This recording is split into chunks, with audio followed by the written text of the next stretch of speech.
Welcome to సూర్య సూత్రం రవి మంత్రం. ఓర్పు అంటే స్లో జీవితం కాదు, స్టడీ జీవితం. మన డిసిషన్స్, మన ఎమోషన్స్, మన dreams all become clear when we slow down. మనలో ప్రతి ఒక్కరిలో పేషెన్స్ ఉంటుంది, కానీ మనం గుర్తించం అంతే.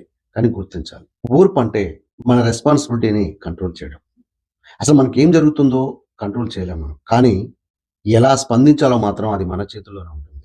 కోపం, ఆత్రం, టెన్షన్ ఇవన్నీ వెంటనే రావచ్చు. కానీ ఒక సెకండ్ ఆగి ఓపికగా మన నిర్ణయం కూడా క్లియర్ అవుతుంది. మన భవిష్యత్తు కూడా బెటర్ అవుతుంది. ఎప్పుడు? ఓర్పుగా ఉన్నప్పుడు. ఇప్పటి జనరేషన్ ఫాస్ట్ రిజల్ట్స్ కోసం ఎదురు చూస్తున్నారు. కానీ నిజమైన విజయం ఏంటంటే స్లోగా వచ్చినప్పుడు అది డీప్‌గా రూట్ అవుతుంది. మన చుట్టూ ఉన్న వాళ్ళు చాలామంది సైలెన్స్‌ను వీక్‌నెస్ అనుకుంటారు. కానీ అసలు బలం ఓర్పు.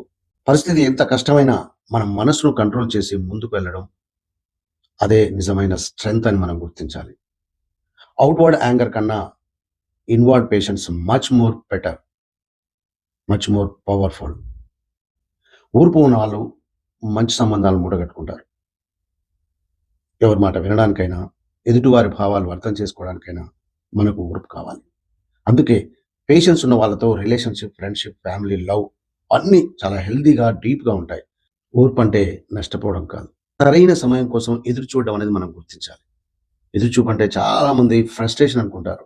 కానీ నిజానికి పేషెన్స్ అంటే వెయిట్ చేయడం మాత్రమే కాదు, సరైన సమయంలో యాక్షన్ తీసుకోవడం కూడా అనేది గుర్తించాలి. ఇలాంటి లేటెస్ట్ అప్డేట్స్ కోసం please do subscribe Namala media. Thank you.